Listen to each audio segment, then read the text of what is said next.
Welcome to the University Washington School of Law. My name is Dongsheng Zhang, Associate Professor of Law. I'm the Director of the Asian Law Center. Professor Robert Sutter, I'm very honored and delighted to welcome you to the law school.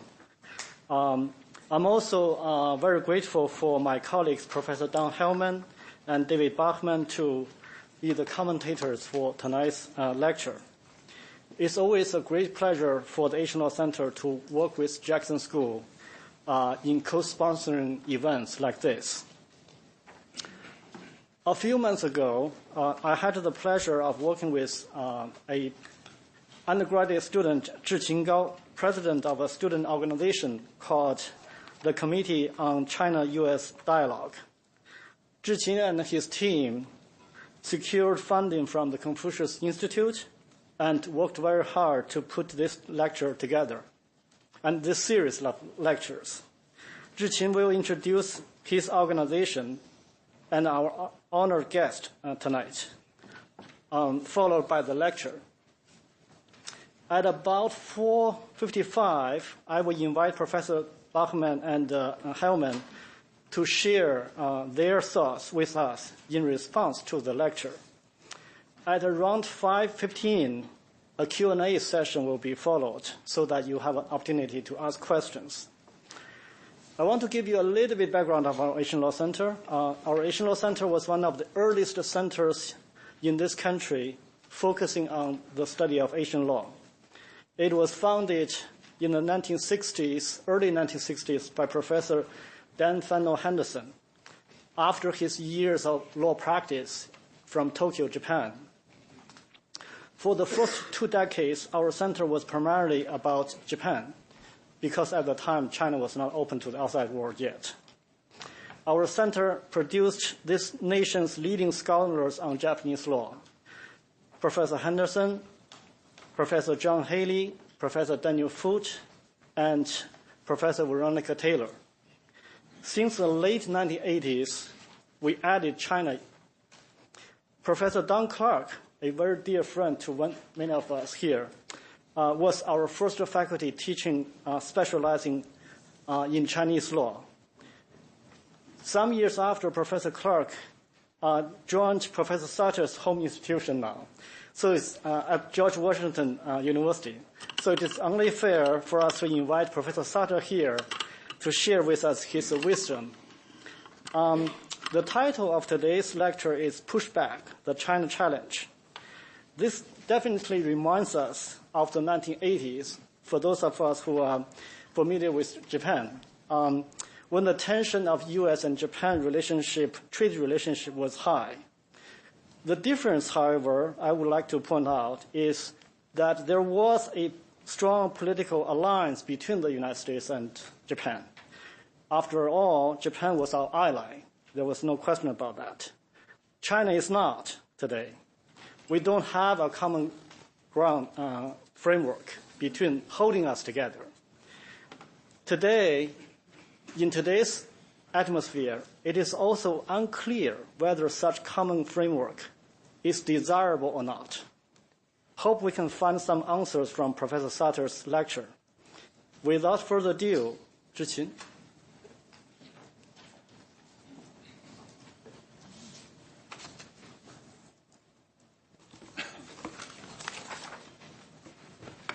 Hi, good evening. I'm Zhiqing Gao, President of the Committee on China-U.S. Dialogue. It is my greatest pleasure to welcome all of you here to this inaugural event of our first annual China-U.S. Dialogue lecture series. I, on behalf of the committee, would like to sincerely thank you for coming, especially during Thanksgiving week, which also, I think, speaks to the urgency of the topic we have today. We're now only 6 weeks away from the 40th anniversary of the establishment of China-U.S. diplomatic relations.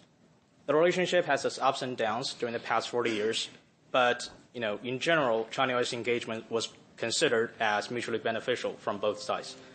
Now it seems like we're at some kind of pivot point where China-U.S. relations are in a rough period down the road, and in times of deteriorating China-U.S. relations, we find it imperative to build a bridge of communication and civic engagement on arguably the most important bilateral relations in the 21st century. through this platform. This lecture series is made possible through the leadership of our committee and the coordinated effort of sponsorship from the Confucius Institute of the State of Washington, the UW School of Law, the UW Henry M. Jackson School of International Studies, and Hua Voice Radio. Such effort also, I think, has to do with the populist upsurge in recent years in most of the Western countries. Living in a post-truth era, we find there is no better way to uphold democracy than openly engage in public discussions on our vital concerns. So now, to borrow words from Harvard political philosopher Michael Sandel, we believe that engaging directly to the vital concerns on China-U.S. relations through public engagement and discussions rather than shying away from them is the recipe for accommodating disagreements between the two countries, and for that matter, a recipe for diminishing paranoid, prejudice, and intolerance toward each other. Therefore, for students and faculties in this room, if you share the same belief with us, I encourage you to join us because, as you can see, we're seriously understaffed. For other members of the audience, if you believe what we believe, I encourage you to come and participate. This is our practice of democracy and what we want to uphold. Our committee consists of 5 UW students, I hope for now. We're seriously understaffed, as I mentioned. I'm a student from political science, history, and international studies. Our 2 vice presidents, Shi Hao and Zhi Guang, come from the political science department and college education. We have 2 other members of the faculty of the committee here, Han Jie and Zhao Wen, come from the political science department as well. I would like to sincerely thank them for helping me with organizing these events, because without our team effort, it would be impossible for us to organize such an event in such a scale. We also have 6 faculty members at UW so far on our advisory board. They are Professor Dongsheng Zhang from Law School, Professor David Bachman and Professor Don Hellman, Professor Kenneth Pyle from the Jackson School, Professor Susan Whiting from the Department of Political Science, and Director Zhi Jiashen of the East Asia Library at UW. We're really privileged to have them supporting us and offering advices throughout the way. Starting from this academic year, our committee will organize 2 events per quarter annually. As you can see from the brochure, we have a remarkable list of scholars and speakers. During this academic year, there are Dr. Robert Sutter from George Washington University, Dr. Zhao Quansheng from American University, Dr. Nicholas Lardy from the Peterson Institute for International Economics, Dr. Shi Yinhong from Renmin University of China and also State Council of China, Dr. Lai Goldstein from the U.S. Naval War College, and Dr. Ce Jiwei from University of Hong Kong. Following Japanese Prime Minister Shinzo Abe's visit to China recently, our next event will be on December 3rd, same time, same location here. We'll be hosting Dr. Zhao Quansheng, an accomplished scholar and experienced practitioner on East Asian international affairs, to have discussion on this shifting between friends and enemies in U.S., China, Japan triangular relations. So given that our reservation tickets for today's events were sold out within a week, so if you're interested, I encourage you to RSVP for December 3rd sooner than later. As you can see from the brochure, all these accomplished scholars and experienced analysts will provide their unique perspectives on different but relevant topics. Each event will be 2 hours long. Then after the speaker's lecture, at least 2 UW faculties will provide their comments as discussants. Then after the speaker's response to the discussants, the floor will be open for approximately 45 minutes Q&A session. So I hope we have a lively audience here because you have plenty much time for us to interact with the speaker. Before I introduce our speaker, I'd like to make some housekeeping announcement first. Please silence your phones and please do not use any devices to record any audio or video of this event without our permission. Please do not publish any public report of this event without the speaker and our prior consent. As always, views expressed by the speakers do not represent the opinion of the committee or its core sponsors. During the Q&A session, please do not raise any questions that are irrelevant to the topic of this event. We reserve the right to stop such activities when necessary, and any person violating any rules above will be held responsible based on relevant U.S. federal law and rules and regulations of the state of Washington. Today, for this very first event, to launch this lecture series, we're honored to have Dr. Robert Sutter with us. Dr. Robert Sutter is one of the nation's leading analysts and historians on China-U.S. relations. He is Professor of Practice of International Affairs at the Elliott School of George Washington University. Dr. Sutter is a Ph.D. graduate in History and East Asian Languages from Harvard University. He has published 21 books, over 200 articles, and several hundred government reports dealing with contemporary East Asian and Pacific nations and their relations with the United States.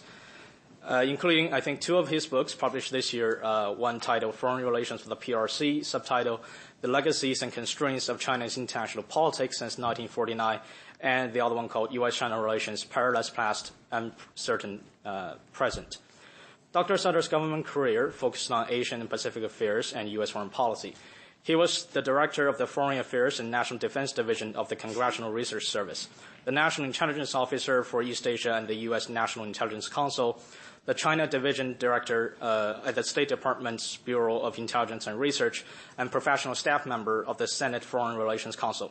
Today, Dr. Sutter will provide us his insights on the origins, evolution, and implications of America's whole-of-government opposition to China's challenges. Now, without further ado, please join me and welcome Dr. Robert Sutter.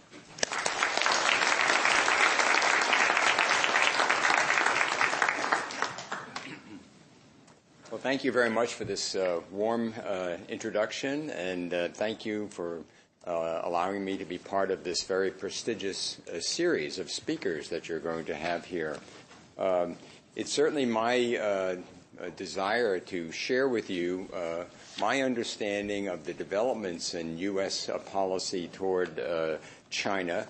I welcome this opportunity because my sense and my reading of the situation is that much of this is happening in Washington, and the people outside of Washington, the Americans and others, really don't understand what's happening.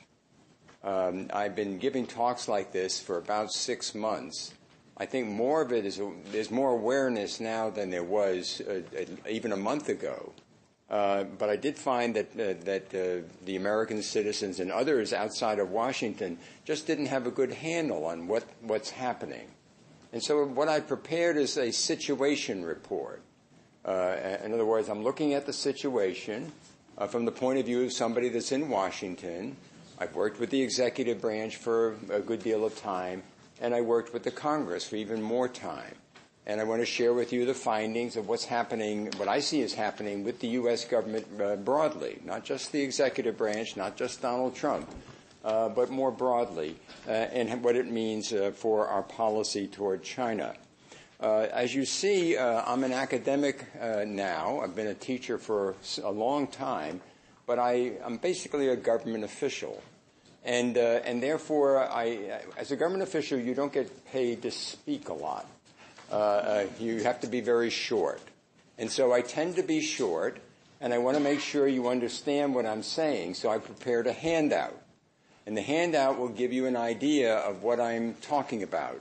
And I'll go step by step through the process of the items on the handout so that you get an idea of what I'm dealing with as far as the situation is concerned.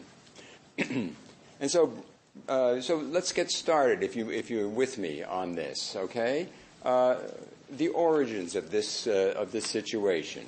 The United States had a workable strategic framework with China, beginning with Nixon and Mao. They had a reason that they knew they wanted to stay together, and the reason was heavily the Soviet Union. But this was an important glue that kept the relationship together, even though the two societies were amazingly different. I mean, China in those days was like the way the Americans think about North Korea today. It really was a very strange view that Americans had of the situation in China. So today we're in a very different situation. But while these two societies came together, there were lots of differences. There were lots of arguments between the United States and China, but they stayed together because of the bond that they had, the common elements they had in dealing with the Soviet Union. What happened, though, is that framework was shattered and torn apart at the end of the Cold War, the end of the Soviet Union, and, of course, the Tiananmen crackdown. And those things really just shattered the framework, and we haven't been able to come up with a framework that works ever since. And what we've found, that we've moved in different directions, there's been zigs and zags, but basically over the first 10 years of this century, we found that the two sides reached an understanding that they should be pragmatic in dealing with one another, and they should work together on areas of common ground, and reassure one another to a considerable degree.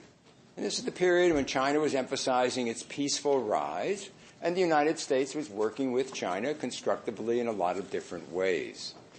The leaders on both sides recognized that, number one, they benefited from this common engagement with one another.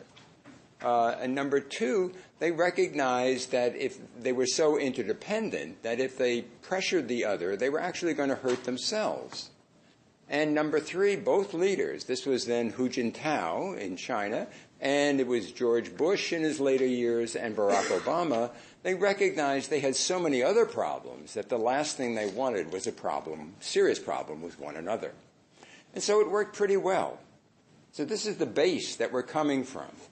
And what happened here as a result in the past 10 years is subject to debate. People in China tend to focus on the U.S. rebalance policy, containing China, this kind of thing. They put the responsibility on China. I don't do that. I know something about Barack Obama. I like Barack. Remember Barack Obama? Remember? He was a great guy, and he was not Mr. Containment. He just wasn't into that sort of thing. And so I put a lot more responsibility on China. And what we found is that the United States found that the Chinese were more assertive, they were more difficult to deal with, they were pressing the United States in a variety of different ways. And Mr. Obama really didn't succeed in offsetting that. And he's seen in retrospect as having not succeeded in his policy toward China. And so what you find is that there was a lot of dissatisfaction. Now, this goes back 2016, 2015. There's a lot of dissatisfaction with where China policy was going, but it didn't lead to a big change in the policy. In 2016, we had a presidential election campaign. China was an issue, but it wasn't really a big issue. I mean, the ISIS was much more important in the foreign policy. Russia was much more important. And China was there, but it wasn't that big a deal. But you did see the congressional Republicans being very critical of China. The Republican Party became very critical of China. The platform of the Republican Party in 2016 was very critical of China and of its behavior, of the behavior of the Chinese government. And so, but the bottom line here is that Donald Trump, he criticized China's trade policy on trade issues, but he didn't blame China. He blamed the U.S. government and the stupid policies they followed, and not China per se. So really, even he was not terribly critical of China on the whole. And so when Trump took office, China was not a big deal, not a big problem. In Asia, their focus was on North Korea. Lots of pressure on North Korea. Remember that? They were going to have war. It was very dangerous. And China was pressed to do more to constrain North Korea and its development of nuclear weapons. And at the same time, Mr. Trump was getting acquainted with all the leaders of Asia. He had these meetings in his Florida resort, and he had meetings at the White House, and then he went to Asia, had big trips. And Xi Jinping was the most notable of these leaders that he built a strong personal relationship with. So on the whole, things in U.S.-China relations in 2017 looked not too bad in many respects. And so later on, it becomes more clear. By 2018, it's becoming more clear that the U.S., however, is conducting a broad reevaluation of its policies toward China, the U.S. government, the executive branch in particular. This is in line with the Republican view that the U.S. was too weak vis-a-vis countries like China. The Defense Department had long been concerned about China's ambitions militarily. And so they were anxious about this. And then the specialists started reevaluating the relationship with China. All sorts of academic specialists and think tanks became more critical of China and wanted more in reciprocity as far as China was dealing with the issues. But even throughout most of 2017, though, this was not a big issue. But then it starts to become one. The most notable breakthrough, a real dramatic change, it seemed, was the national security strategy of the Trump administration, which was put out in December of 2017, a little less than a year ago. And that strategy, as an old-timer looking at this issue, I worked in the Cold War, this was very much a Cold War document. I hadn't seen language like this in U.S. executive branch communications dealing with China since Nixon. This really hadn't happened before. So take a look at it. It's quite important in what they lay out. And they see China as the top danger facing the United States. So it's a rival, and it was followed by a Defense Department strategy. Again, China is the top concern. And it was joined by two issues that have given the traditional issues, the long-standing issues of economic imbalance, trade deficits, Taiwan, human rights. You're familiar with and the military competition in Asia. Those are all the traditional ones. Two new ones were added that got a lot more emphasis. The first was China's influence, so-called influence operations in the United States. The director of the FBI repeatedly said that the Chinese were, throughout the society, were doing things that were very much against the interest of the United States. And he said the only way we can counter this is not only to have a stronger FBI, but have a whole of society effort to work against what the Chinese are doing in the American society. Very strong language. And he's repeated this several times. In addition, you found that Chinese economic practices were seen as leading to a dire situation. It was widely known that China engaged in intellectual property infractions, cyber theft. They had mercantilist policies, and so on and so forth. A long list of disputes. But added to this now was that China was seen as at the cusp of being powerful enough to dominate the advanced industries that the United States relied on to continue to be a leader in the world. And these advanced industries were such where the Chinese had been gaining this advantage by building up their capacity through various nefarious means as well as various open means. And this was seen as an acute danger. As you'll see, this leads to a sense of urgency. The issue here is basically dominance. The issue here is strategic dominance. And if you have this mindset, this becomes very important in motivating people. So a sense of urgency is quite important. However, it doesn't get transferred to the public very well. It doesn't get conveyed very well. It's muddled in the first half of 2018. Why? Number one, public opinion doesn't register this. Public opinion thinks about the Chinese government. They don't like it much, but basically they don't see it as particularly dangerous, and they don't want trouble with China. And then the media. The media doesn't get it very well in the first half of this year. They look at Trump as protectionist. He's just trying to appeal to his base. That's what he's concerned about. And they don't see the broader challenges that are of concern to the executive branch and to the Congress. And then Trump himself, he doesn't speak in strategic terms. He doesn't talk like this. He doesn't echo what his strategy says. And he's friendly to Xi Jinping. He likes Xi Jinping. And they respect each other, and they say this all the time. And he needs Xi Jinping on North Korea, and he doesn't want trouble about Taiwan. And so when a mid-level U.S. official goes to Taiwan, Trump doesn't like that. He finds out about it and says, that's bad. It's going to complicate my relationship with China. And when the U.S. opens its new office in Taipei, he goes through the list of people going to make sure nobody will be on that list that will offend China. So it's a very mixed picture you get when you look at Mr. Trump and how he deals with China. And then senior officials in the U.S. government remain very divided about economic policy. There are a lot of officials who are very strict and very firm and about dealing with China, but there are others who want to just make a deal with China. And Mr. Cohn, the head of the economic advisors of the administration, he was very important in the latter school. And he left the administration in March. And after that, then the economic policy became much tougher. And so this leads us to the last 6 months where we were seeing the manifestations of the whole of government approach to contend with the challenges that China poses. The Congress is in the lead on this. This is very important to keep in mind. If you think this is just a phenomenon of Donald Trump, that's mistaken. The Congress supports what's going on here in being tough toward China in a whole range of ways, and this involves liberals as well as conservatives. The usual conservatives that don't like China are there, for sure.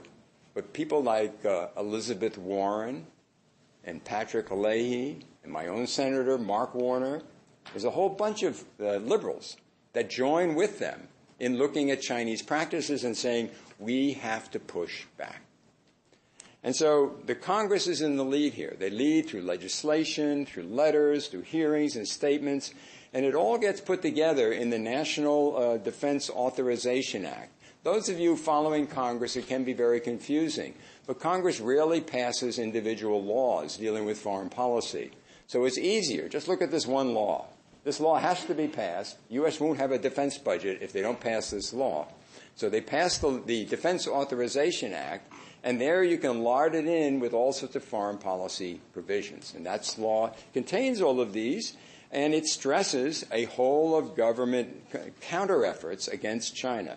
It hits China hard on its influence operations in the United States, and its seeking of high technology industrialization that's a threat to the United States. Also, the South China Sea and Taiwan get a lot of treatment, and they echo the administration leaders who see China as a threat. The new sense of urgency comes from what I talked about, the sense that the balance of power has shifted to the point where China could be dominant. And therefore action must be taken. The punitive tariffs then come through. So you have $50 billion at first, then you have another $200 billion next. First, the level is at 10% for the $200 billion, and now that will be increased to 25% at the end of this year. And then they start in September to talk about another $267 billion of goods that will be subject to high tariffs by the American government, basically covering everything by that time that China sends to the United States.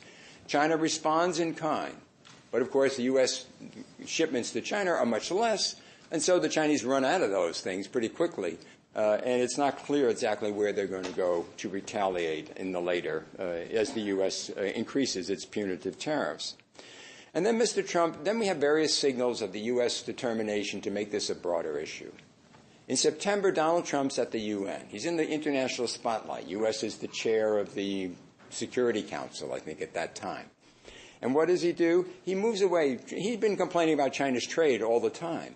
But now he complains about China meddling in U.S. domestic politics. He says they're interfering in the midterm elections. This is a very serious charge coming from the President of the United States. And then the ambassador to China, who is Terry Bradshaw, who was an Iowan who was friendly with Xi Jinping, who has a warm spot in his heart for Iowa, and he publishes a harsh editorial condemning Chinese influence operations in Iowa. And then Matthew Pottinger, the senior China officer at the National Security Council, he's at the Chinese embassy. He's the senior U.S. officer there for the National Day celebrations at the end of September. The Chinese ambassador gives the usual pleasant toast, platitudes, and so forth, puts it down, and Pottinger gets up and he says, forget it. We're competitors. Let's stop trying to be nice to one another. We're competitors. Can you imagine? Right there in the diplomatic surrounding. That's what he did. So this is what's going on. And so this kind of bluntness is and this was followed by, of course, Mr. Bolton, and backed this up with a very strong statement about China in an interview, and Mr. Pompeo followed this with a very strong statement against China as well. And it all leads up to this crescendo when Vice President Pence, in early October, does his speech at the Hudson Institute, where he lays out the complaint that the U.S. has about China in the whole of government area.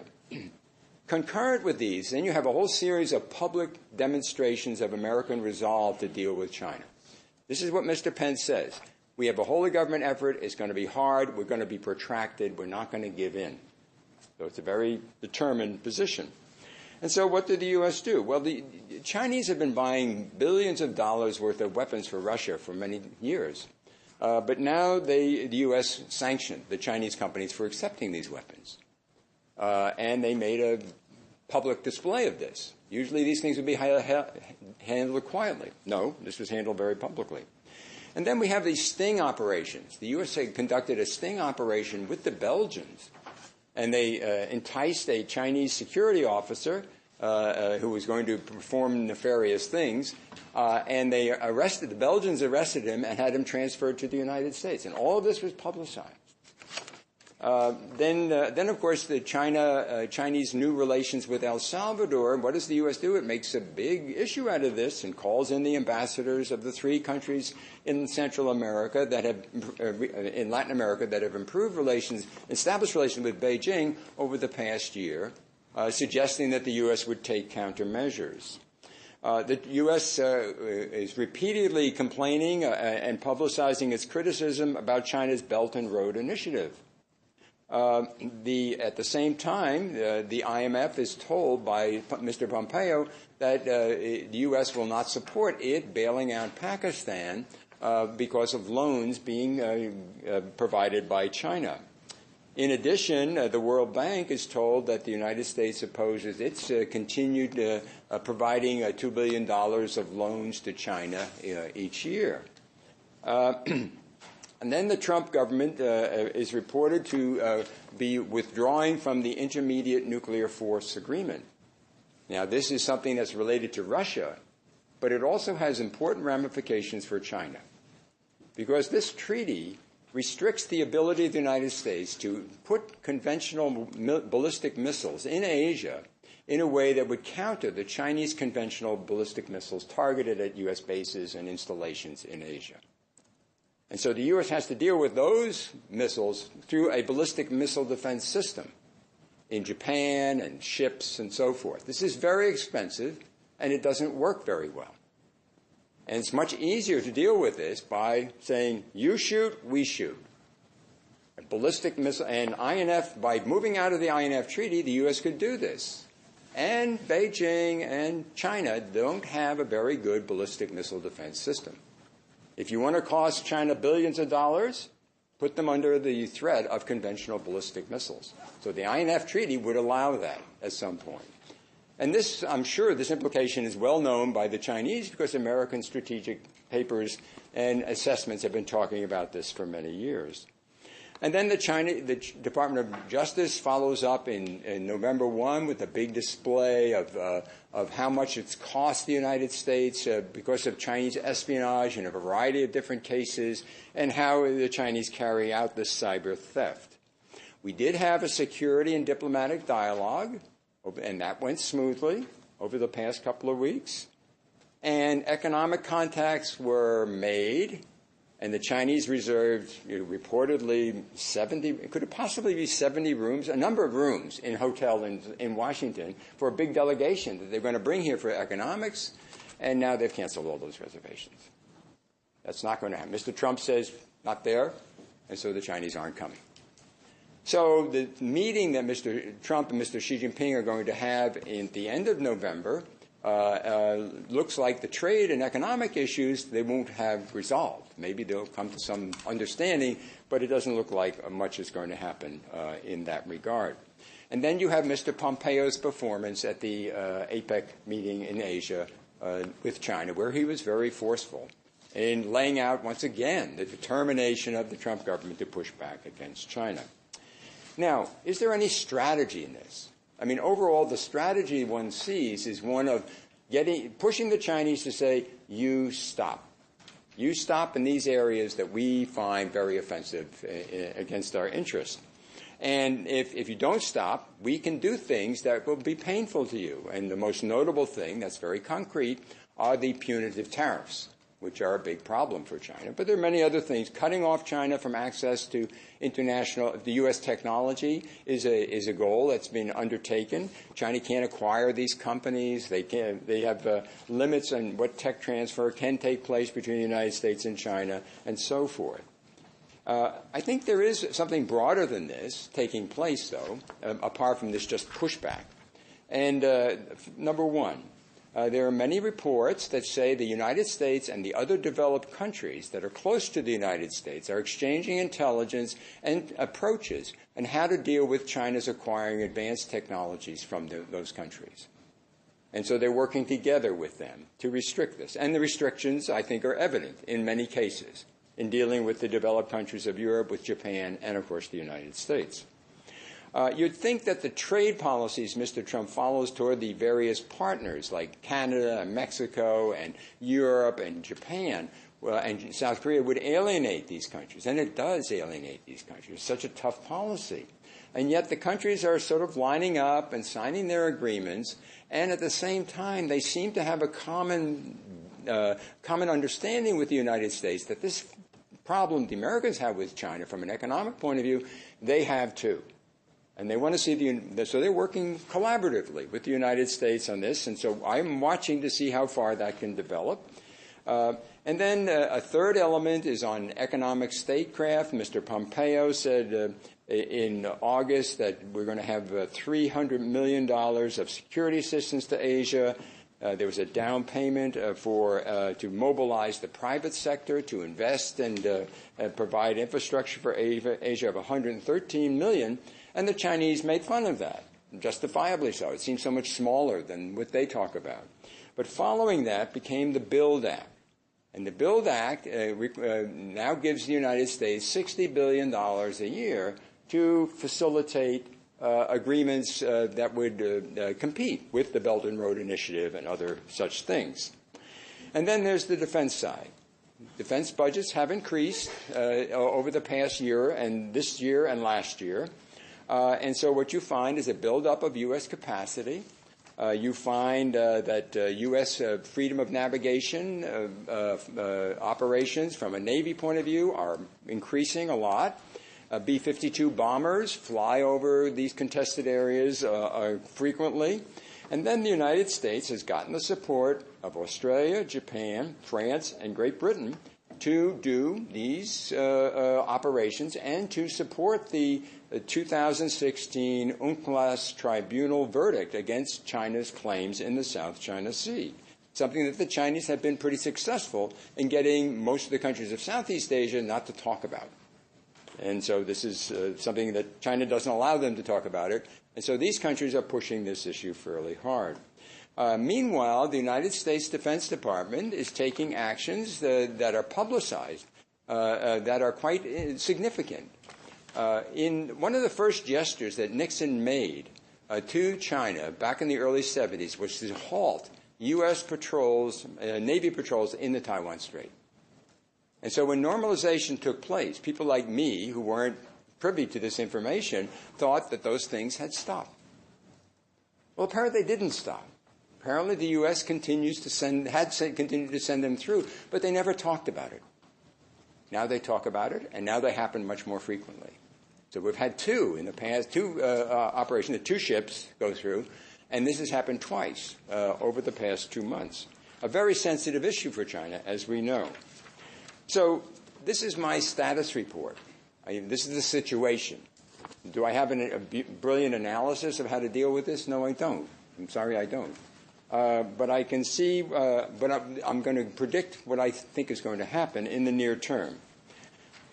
I think we're going to see continued U.S. hardening.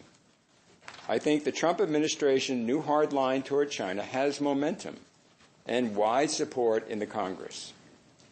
These new issues that we've talked about the dominance in high tech and about the influence operations in the United States could be joined with many other issues. If you examine dimensions of Chinese behavior, you're going to see a lot of negative aspects for the United States. For the last 2 years, I've been what they call the principal investigator for a project with the National Bureau of Asian Research. Maybe somebody from the National Bureau is here today. I'm not sure. Maybe some of you intern there, things like that. And they're doing this study on Russia-China relations. Now, I'm an evidence-based analyst. I don't get swept up with sentiment very often. And so I examined this. There were 100 people in this study group. We examined this issue very carefully. And when I came away from this, I said, look what Xi Jinping does with Putin all the time. day in and day out. Do any of you go to the football game? The Seahawks? Are they the Seahawks, right? Right? That's what you call them? Right. You don't do football, huh? Okay, this is American football. American. Believe it or not, I used to play football. You see, in high school. I wasn't, it wasn't a very good team. But I was okay. I was a guard. I was defensive and offensive. But the offensive guard is the guy that's next to the guy that hikes the ball. And our job, when we were having a running play, they would run from the left-hand side, the halfback would get handoff, and then run over the right-hand side of the line. In that side of the line was usually the biggest, meanest guy on the other team. He's the defensive tackle. And so I was a guard and had a tackle next to me. And what did we have to do? We had to get rid of this guy. And how do you do that? You double team him. I say, you hit him low, I'll hit him high, and he'll be over there, and the back will go through. And that's what Putin and Xi Jinping do. And to the United States in a variety of different ways. So, if we start exploring that, I think that's going to add to the negativism in the relationship between the two sides. Okay, now, there are lots of critics of Trump's policy. But they tend to be people who are associated with the previous policies. They were in the government then, or they were advisors at that time, and they're discredited because what's happened as a result of the previous policy is seen as negative from the American point of view today in Washington. They see this doesn't work for the United States in American interest. Meanwhile, within the government, what happened in the past, the American government has many, many, many components. Whenever they make a decision, they go through a deliberative interagency process, and then it winds up in the so-called principals meeting. But the deliberative interagency process involves all the people in the State Department and elsewhere that deal with China. And you go to the embassy, and you have about 25 components of the American embassy representing different interests. And every one of these had very constructive programs with China that they didn't want to see jeopardized. And so if the Americans had a big issue with China over the South China Sea, and the argument was we should be much firmer with the Chinese, these folks didn't want to do it because it was not good for their program. Their program would be jeopardized because the Chinese would retaliate, and they didn't know where the Chinese would retaliate because they retaliate wherever they feel like it. And so the upshot of this was that was a break on being harder toward China. Well, those programs have atrophied. Nothing's happening. So their influence in the policy process is much reduced, which means that the harder approach has a smoother sailing in that regard. And then, of course, we know that Xi Jinping is the strongman leader of China. He's not going to give in to this stuff. So when I look out, I see this is moving in a direction. It's going to be tougher, and it's going to meet resistance from the Chinese. By the way, the Chinese took a very long time to come to terms with this, to understand what was happening. They were in a different world, it seemed, until very recently. They thought that Mr. Trump could be paid off somehow. Make a deal with him, promise him some money, and that would do it. Well, obviously, that's not going to do it. Okay, however, the situation remains very uncertain. Biggest uncertainty probably is Donald Trump. Where is he going to come down? He's avowedly unpredictable. This is his MO, mode of operation. And so you don't know. He could make a deal with Xi. I want to make a deal. He could just do that and make a deal over the phone if you're not careful. The second thing is that the cost of Chinese retaliation could be quite high. And even without the cost of carrying out this whole of government pressure against China is very expensive. Defense budgets, internal security budgets, all of this would have to increase.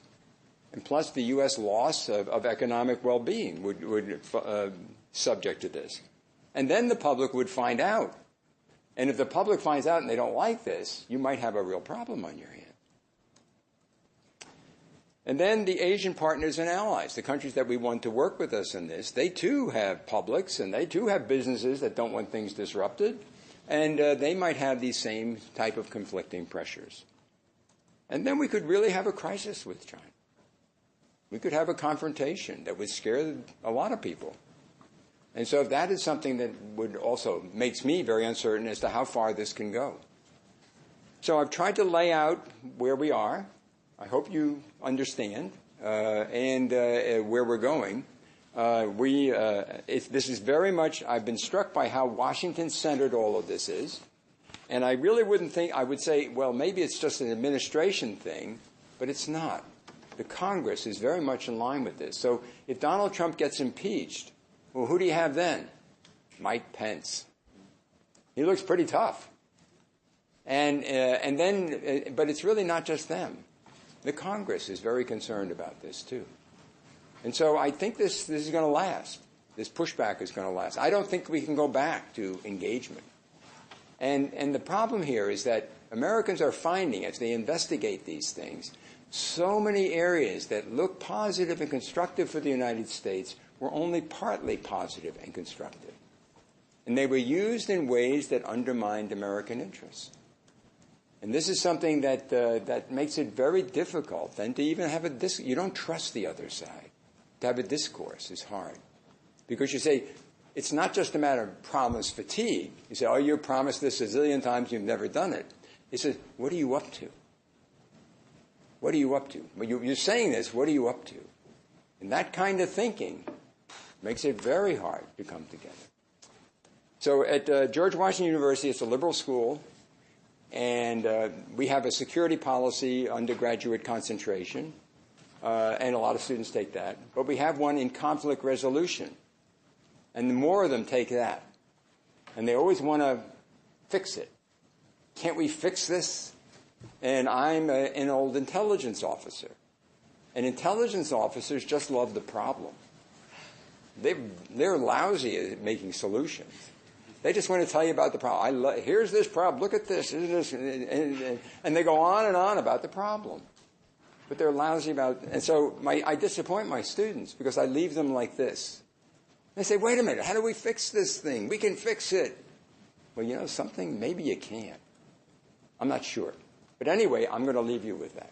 Thank you for your attention.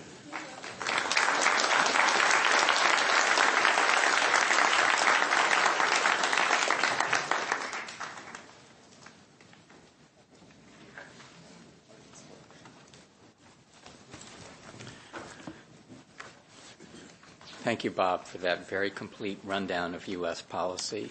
In my remarks, I think I'll concentrate on broader implications of some of the things you said. I might have a quibble or two, but I certainly don't disagree with the fundamental thrust of what you're arguing.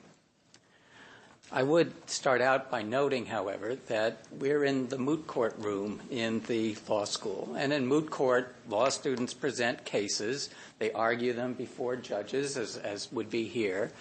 And that presumably out of this, one side's story prevails over another. Often in law, we sort of suggest that the truth is found this way, but it's actually one story being more persuasive than the other. Bob mentioned in his remarks that he's more persuaded by the U.S. critique of China than China's critique of the United States. And I wanted to pick up on that point and suggest, no one side is likely to prevail over the other in terms of argument. There isn't a series of judges up here who will decide whether the U.S. claims are better than the Chinese claims, and so on. And in that sense, we're either in a means of power makes right, or might makes right, or we're going to have to acknowledge that neither side's view is going to persuade the other. In other words, we're interacting with each other, denying the legitimacy of the other's point of view, and until we acknowledge that we're interacting with each other, we are not going to have very substantial progress on these sorts of issues. And I'll build on this.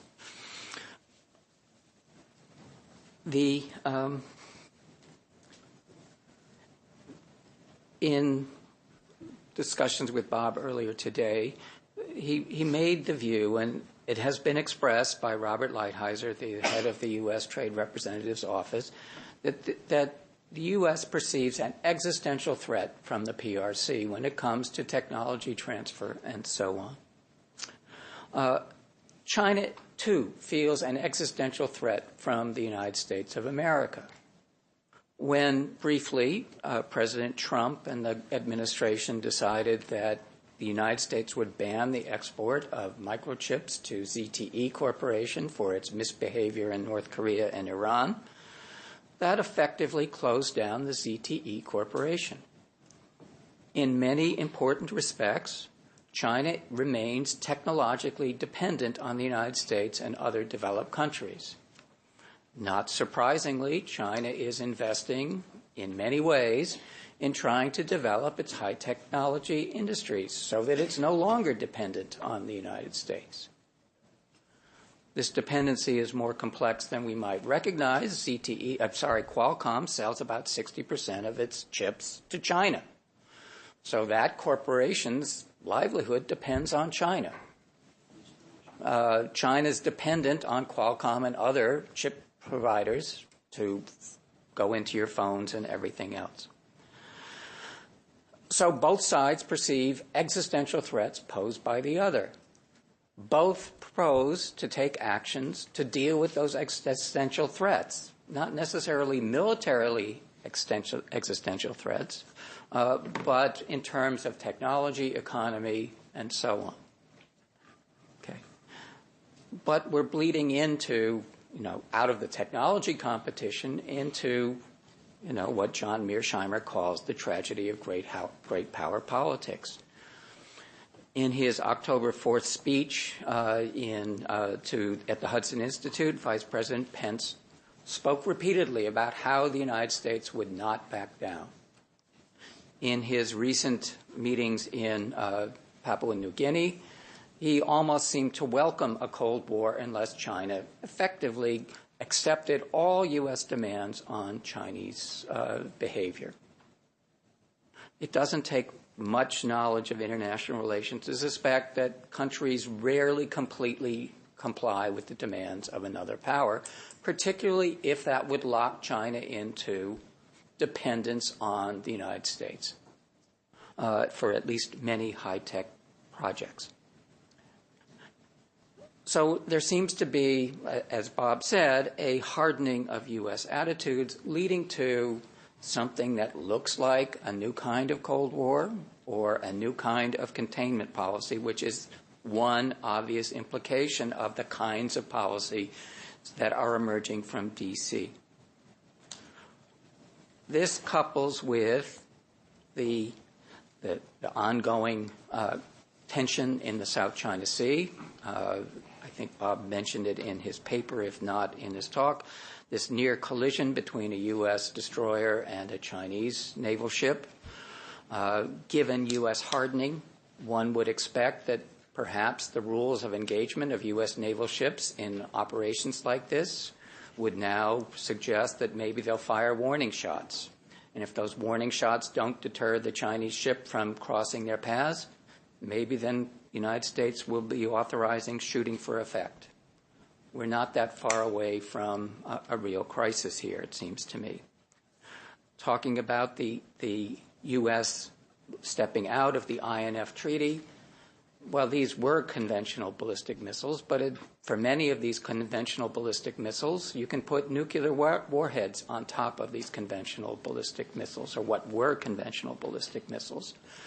Heightening danger, giving shorter response times, the whole sort of argument about why the United States and the Soviet Union agreed to get rid of intermediate-range nuclear missiles based in Europe and so on.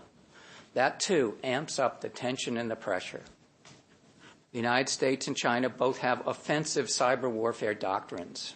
The start of a conflict would lead to extensive cyber attacks on each other's society. Once those start, the consequences are hard to imagine, and so on. And so we could go through the litany of kinds of problems that growing tensions, possible accidents, confrontation might lead to the United States.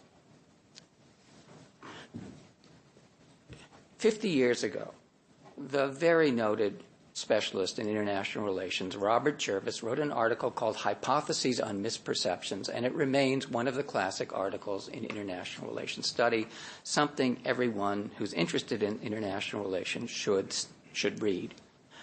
And one of, or two of the hypotheses on misperception were that you tend to exaggerate your potential opponent's capabilities and you underestimate your own. Particularly in areas like high tech, this fear of China passing the U.S., maybe it's real, maybe it's 30 years out, maybe it's 50 years out, maybe it'll never happen. We don't know. But there is this emphasis on imagining that China has these capabilities and the United States is falling far behind. In an earlier discussion, we seemed to suggest that there was no objective way to determine this. These are very fluid types of areas. We're not going to be able to figure out who's in the lead, who's catching up, where, or even what technologies are going to be the important ones 10 or more years down the road. Okay. We are in an interactive relationship, and that interactive spiral is heading downward, which also comes from Jervis's analysis of many of these kinds of things. We're not going to make any progress out of this until we acknowledge this interactive process, and not to say that one side's view is right and one is wrong, but that we're interacting with each other. And we would, presumably, if both sides wanted to get out of this negative interactive spiral, have to take steps mutually agreed on to begin to step down some of the kinds of tensions. China is not going to unilaterally submit to the United States. The United States is not going to unilaterally submit to the PRC. And so until there is some kind of understanding about how our reactions are making everything worse and deciding to do something about it, we're not going to make much progress and indeed go down this very dangerous and extraordinarily dangerous phase of U.S.-China relations. It's certainly the most dangerous phase since the recognition of the PRC by the U.S. in December 1978. But this is not simply a U.S.-China bilateral issue, or it's not simply issues between the two governments. Conflict of various sorts, whether it's sort of short of military conflict, but containment-like types of policy, Cold War types of policies, will have probably grievous effects on Taiwan, which is deeply integrated into the Chinese economy, which is a Taiwan company is the one that makes all your Apple products that produces largely in China. Japan, South Korea also trade more with China and the U.S. They locate some production in China. They export that to the U.S. Tariffs are going to hit their corporations as well. Apple sells 20% of its products in China. GM sells more cars in China than in the U.S. The consequences of the trade war, as it will escalate, will be, as we saw today and perhaps in frequent subsequent days, stock market declines, China not buying U.S. Treasury bills or buying many fewer of them, affecting the U.S. financial system, and so on and so forth. Other countries will be caught in between and pressed. And as they came out of the meetings in Papua New Guinea, a sort of sense of the big guys are fighting, what are we to do? And not knowing what to do. There are other implications, particularly probably resonant for this audience, that this approach to seeing Chinese interference or influence operations in the United States will tend to discredit people who suggest that maybe we shouldn't have such a hard policy towards the PRC, that they will be accused of being bought off by the PRC. Chinese Americans and Chinese in the United States will be particularly vulnerable to claims like this. Their voices will be discounted, and this will be further sort of erosion of the civil liberties that we've seen in the United States for many years. The consequences of this hard line that both sides are taking towards each other will have grievous effects on both societies. And so while Bob has given you a good sense of what the consequences for, or what the trajectory of U.S. policies are likely to be, the consequences for both societies for the world are much greater than brought out in his talk. And it's there where presumably the civic engagement and dialogue that the founders of the Committee on China-U.S. Dialogue want to have a discussion about addressing these costs and consequences of what's going to happen here in ways that make sure that the negatives attached to the current policies as they emerge are fully addressed and considered. Thank you.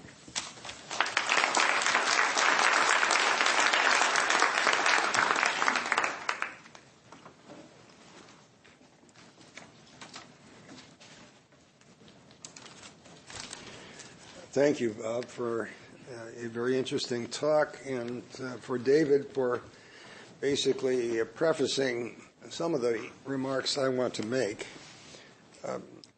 Let me make just a series of points, some of them provocative, some of them corroborative.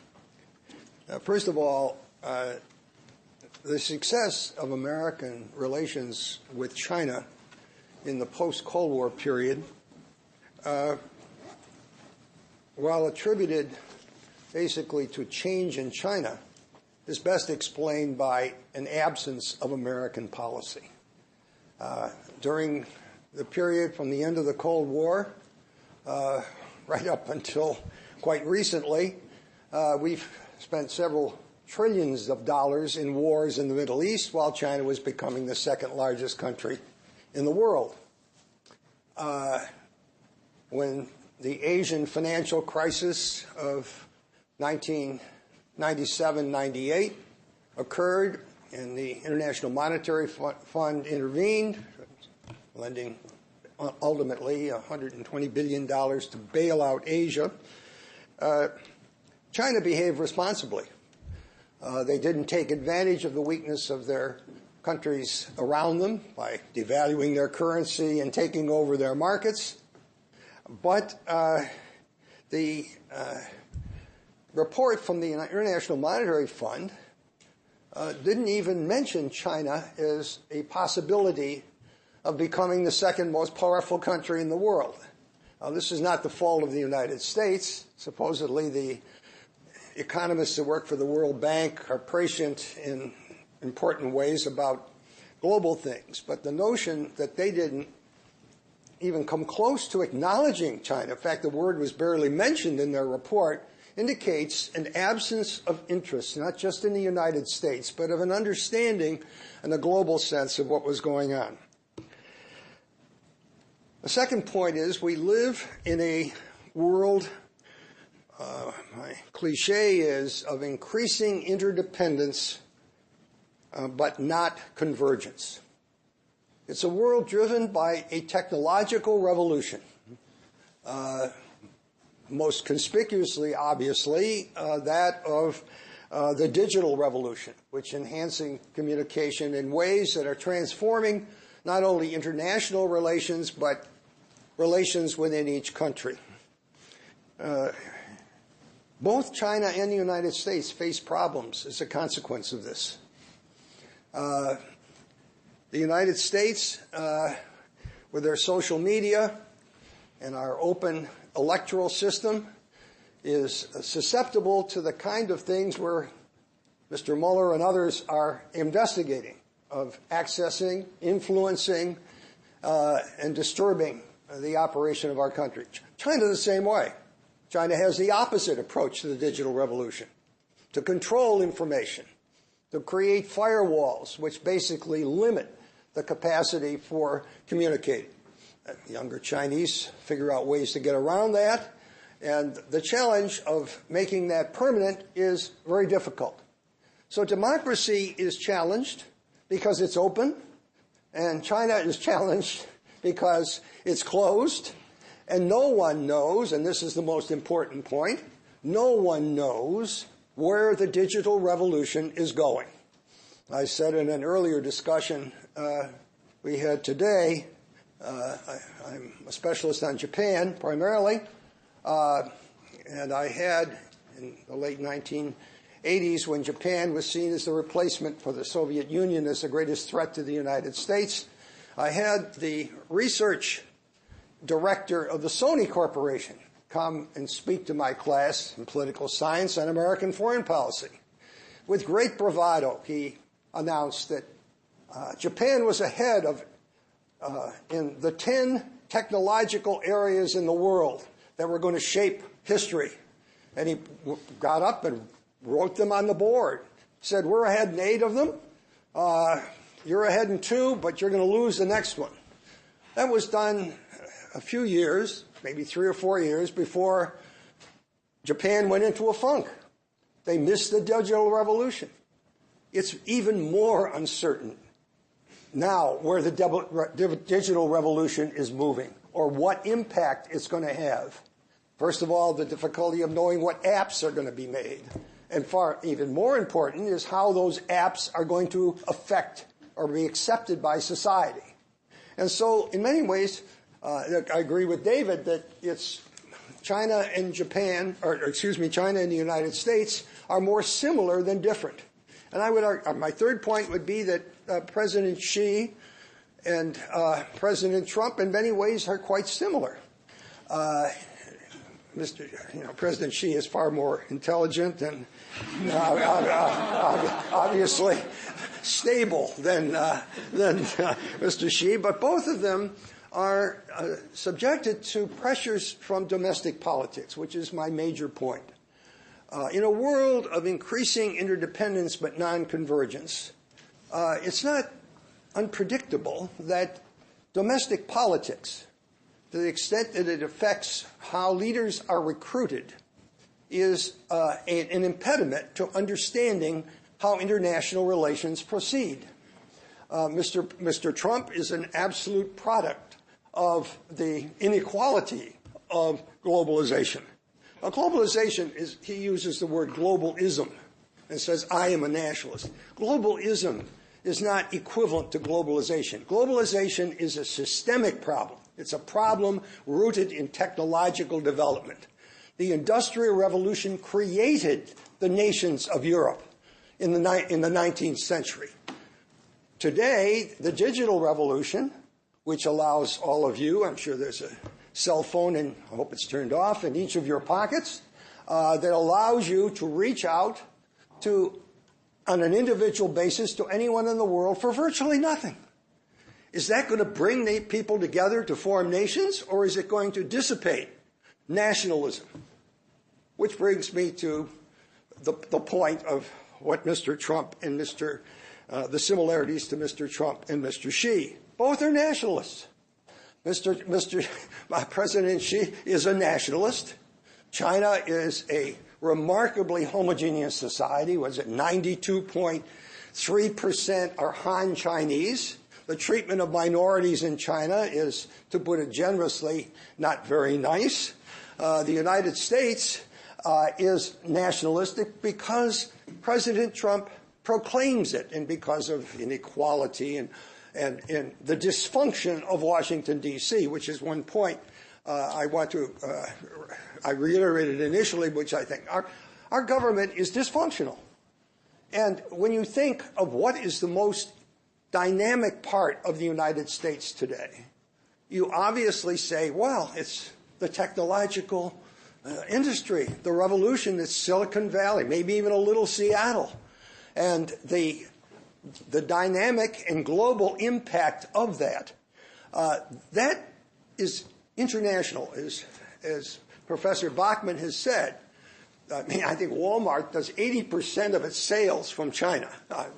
I wouldn't advise buying that stock if there's a trade war. Apple and Microsoft and others all do more than 50% of their trade internationally. So you start having trade wars, not just with China, but challenging the very meaning of free trade. You're putting into jeopardy not only the sales, the revenues of that, but the manufacturing pipelines that deal with it. And that is extraordinarily dangerous. My next point, I just hit two more. My next point is simply the absence of a strategy, which Bob pointed out very, very nicely. President Trump, when he was negotiating with Kim Jong-un, made a speech, one of the most astonishing I've ever heard any president make. He said that we don't have a strategy. That's true. He said President Obama had a policy, but the agenda was set by others. But I have an attitude. And all I need to solve the Korean problem is an attitude. Well, 3-year-olds have attitudes. I have 3 children, and that doesn't solve the problem. It often creates the problem. And to say that you don't need a strategy, and then to turn to the, which is my next point, to what Bob has called the whole nature of which is news to me. I mean, I learned a great deal because we live in the other Washington about how comprehensive the anti-Chinese mood is. I don't doubt that. But that's a mood. That's a mood. And how you translate moods into action, particularly when you have a president that thinks attitudes, not policies or strategies, are important, that's an interesting proposition. Finally, it's the whole issue of linkage of economics and politics. Our security today is as dependent on economics as it is politics. No one's going to start a strategic nuclear war. I mean, being professorial, violent resolution of conflict is what war is called. And that's not going to disappear. That's been around for millennia. But when you have a weapon, in this case nuclear, hydrogen, whatever you want to call them, that would destroy everything, you can't win. Why would you choose to resolve a conflict when you can't win it? So then future wars, while there'll be plenty of conventional ones, obviously, the non-strategic ones, are likely, if they're going to be involve China and the United States, are likely to be cyber wars. And nobody really even knows what a cyber war. You can at least win it. But when President Obama talked with President Xi in Los Angeles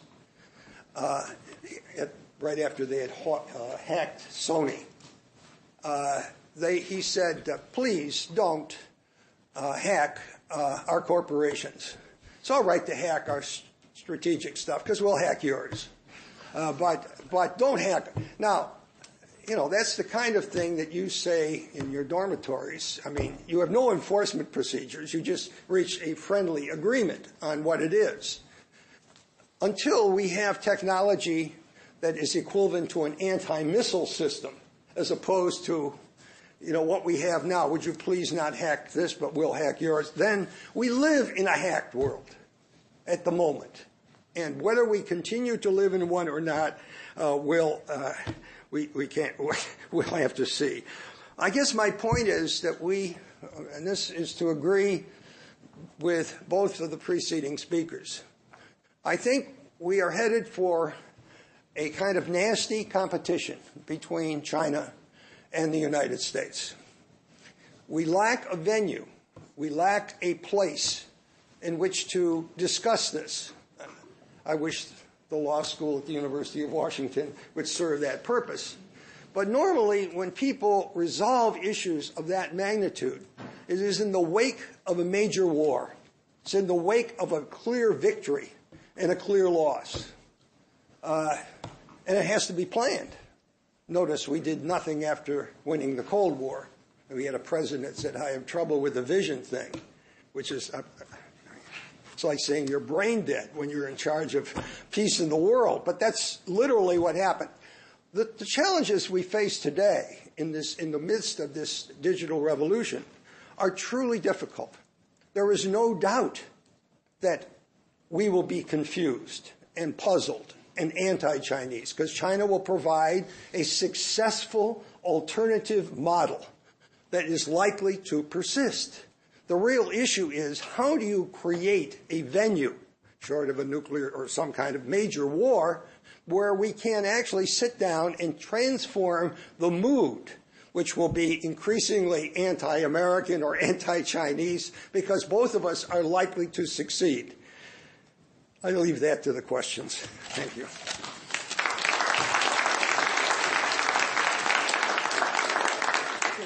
We'll give Professor Sutter 5 minutes to respond, and then we'll take questions. All right. I don't think I need 5 minutes I don't think I need 5 minutes to respond. I thought these were eloquent remarks. I think as we deal with the situation, we're going to respond to this in various ways. Just a couple of points, perhaps, on the difficulty of the U.S. government policies. The implications this has for Japan, for Taiwan, Korea, and so forth are, as was stated by Professor Bachman. And I think the problem is that the United States feels that this system no longer works well for the United States. So the WTO system and things like that are something that I think, some of the economic policies seem to be designed to decouple, to disengage, to break down that system and create a new system that would be more advantageous for the United States. Another feature which I would talk about is which is a separate issue than what was raised, is how does the United States get the Chinese to stop? And can the United States take these strengthening aspects of defense and internal security and resolute economic practices and put them into play? Or can it somehow persuade the Chinese authorities to do this? I think this is a way that's likely to get results. If the Chinese authorities decide that taking actions in this regard to stop this behavior, that's a better way to get it done, rather than for the U.S. to be taking these defensive measures against this kind of practice. So whether that can be done, and the idea would be, I assume, is that you make it so costly for the Chinese in the current situation that they're willing to do this, that it's in their interest then to do it because it would be less costly than experience what they're doing now. This mood that Professor Hellman was talking about is it's a good way to put it. Donald Trump does have an attitude, I guess, and I think it's more than a mood. That's what I'm getting at. I think because the people that have it in the Congress, at least, a lot of them have calculated this and thought about it, and so they sincerely see disadvantages for the United States. Just like I did when I investigated China and Russia and what the Chinese were doing with Russia. I looked at that and I said, that's not in American interest, what's going on there. And that's that's a very so that's not a mood. That's sort of a looking at the evidence and saying this really doesn't add up for American interests. So we need more than changing the mood, I think. The mood is very important, but I think it's a bit more than that. But apart from that, these are scattered comments. I think we're here to explore what we're trying to. I was here to introduce and to show the situation, to give you my situation report, and we've had very good comments, and I think we should hear from the audience. Please join me in thanking.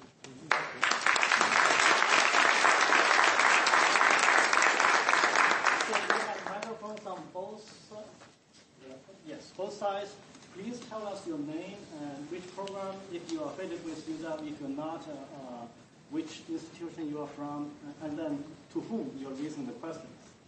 Well, actually, this is for all the panelists. I'm Mike Ruby, and I'm in the private sector. I first want to congratulate the panel on extraordinarily good presentations, very useful and very not rose-colored glasses sort of an approach. I want to pose a hypothetical to the panel and see if I can get you to respond.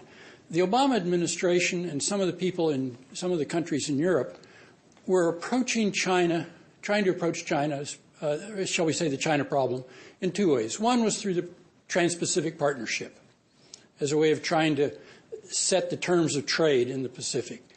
The other was a move pretty much among intellectuals and some governments in Europe and to some extent some people in the United States to try to build support around the world to move China from the WTO Annex for developing countries to the WTO Annex for developed countries, which changes the terms of trade too. So my hypothetical I want to put to you is, would this have been would these two approaches have been useful, and would they have been successful in moving things along in a positive way with China? And possibly, if we tried to go back to them, would it be useful, or is that ship sailed and we just aren't going to deal with China in a productive way? Maybe I'll say something. And thanks for your question. No, I think the TPP is a great idea. It was a great idea. Is a great idea. The whole idea of building this, forming a club of very developed economies, and that China would want to join, and for them to join, they would have to clean up their act to join, and so that was.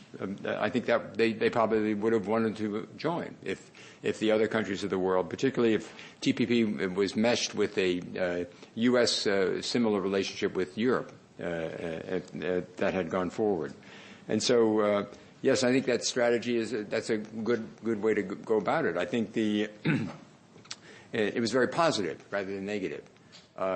Would that have eliminated a lot of the problems? Yeah, I think it would have. I think the Chinese would be more careful in how they go about their economic development if under those circumstances.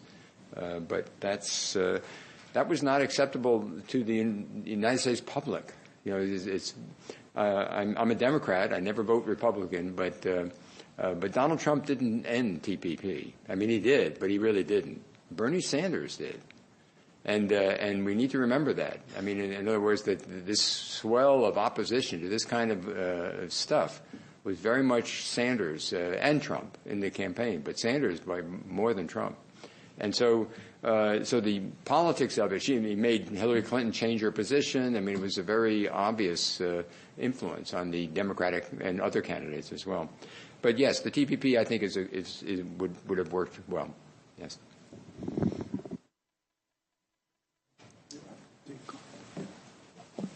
I have two comments. One is that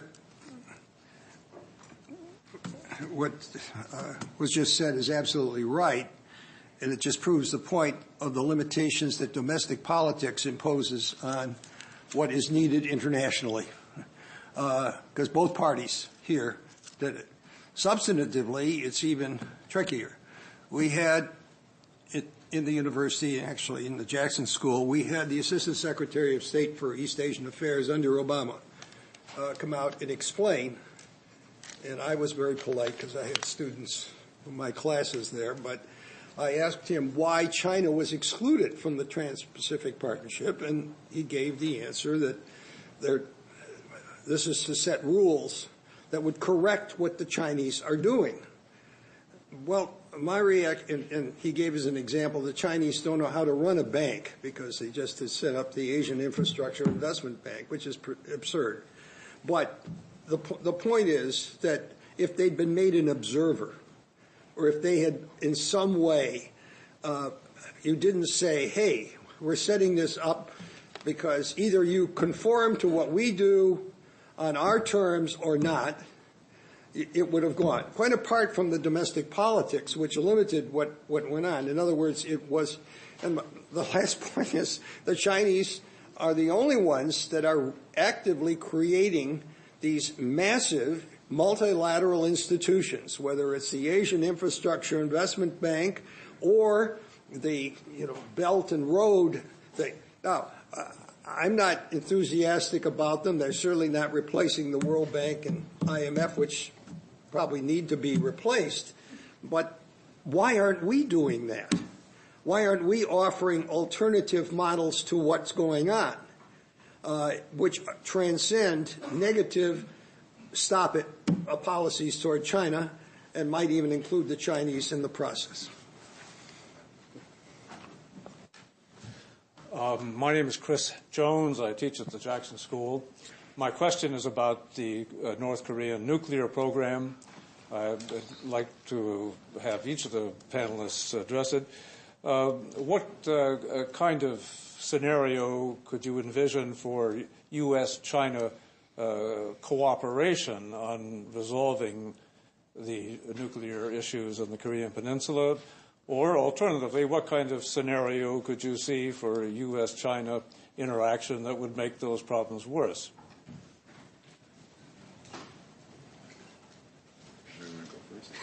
You want to go first?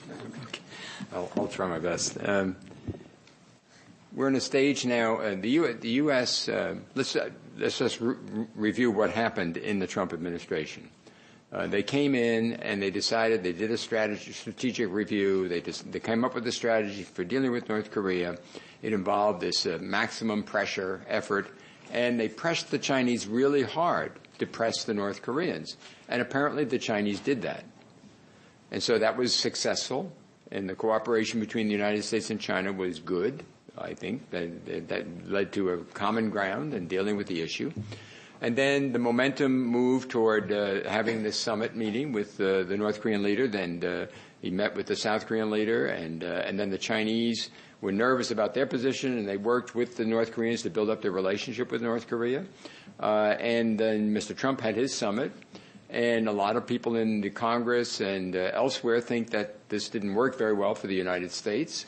But Mr. Trump still thinks it did, and he still says that. Here, I just don't know exactly what to say. The Chinese probably aren't enforcing the same level of pressure on the North Koreans as they did in 2017. They seem to be doing the UN sanctions, but the other sanctions they're not. So North Korea seems to have benefited from this without having done the things that the U.S. wanted them to do. But this is not yet an issue in U.S.-China relations or even with U.S.-North Korean relations, because the Trump government still says, well, we're making progress, you see. And so I'm not sure what's going to happen here. You know, my sense is this will get dragged out, and Donald Trump will no longer be president. It could get dragged out that long. So I just don't know. But right now, this is not a big negative issue in U.S.-China relations. It was a positive issue. Now there's some ambivalence in the U.S. and how they look at China.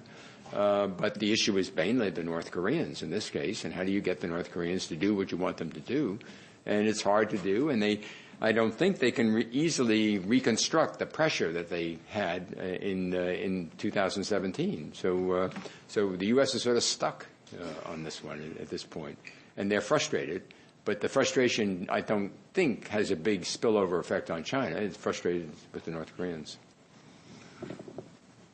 Just to pick up on this last point, it seems to me that if we see the North Korean nuclear issue as the result, or some resolution of it, the result of U.S.-China interactions, we're grossly underplaying the influence that North Korea and to a lesser extent South Korea have on the evolution of events.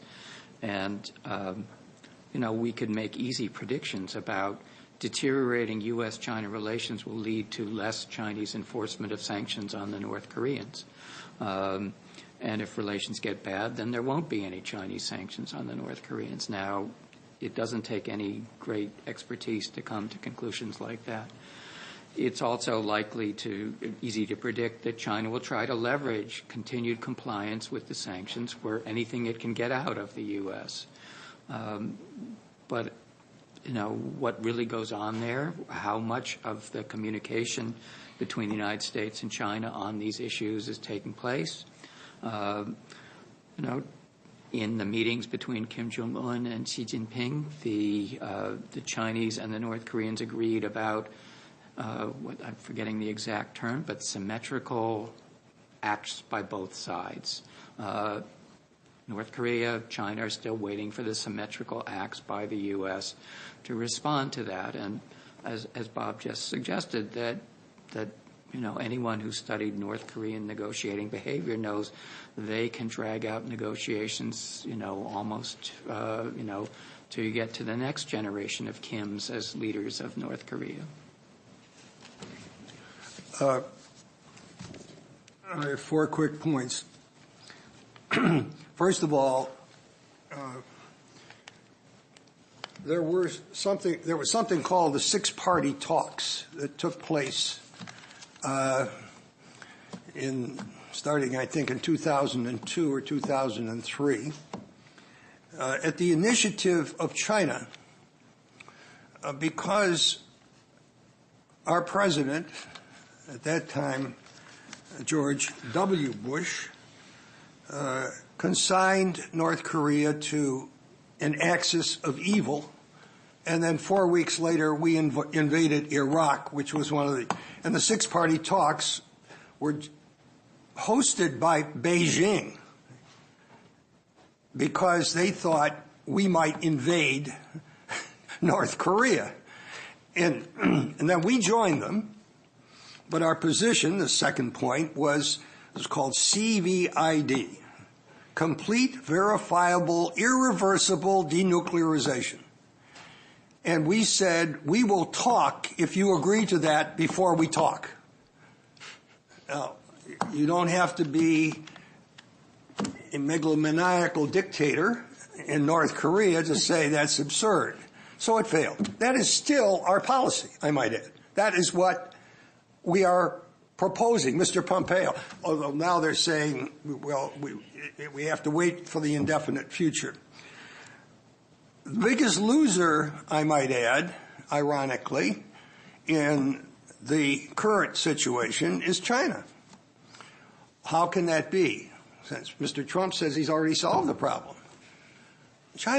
North Korea is not going to give up nuclear weapons.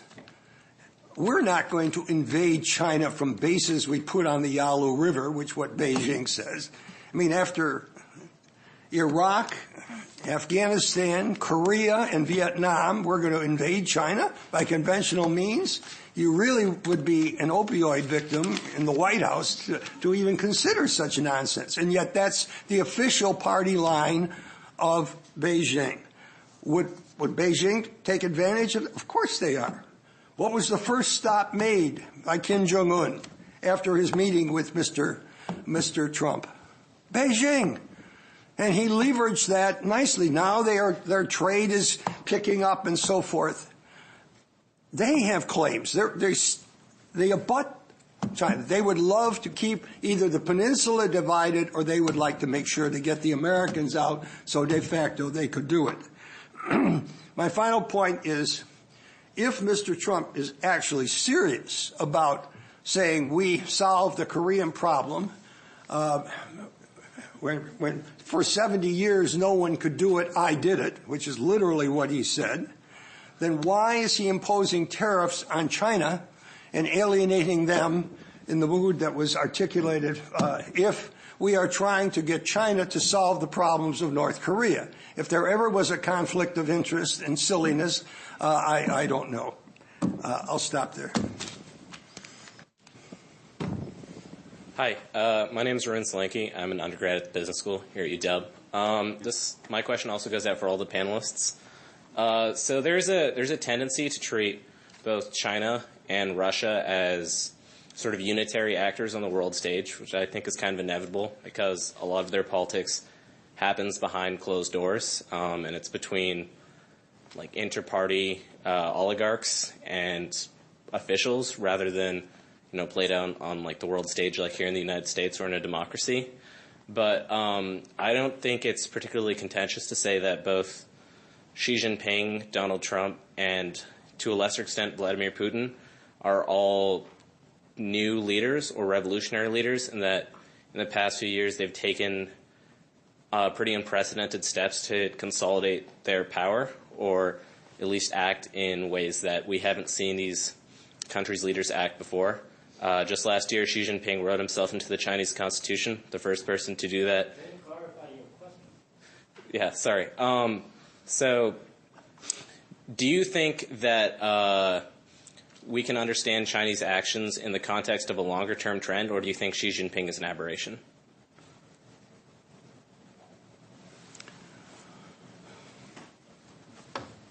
No, let somebody else start.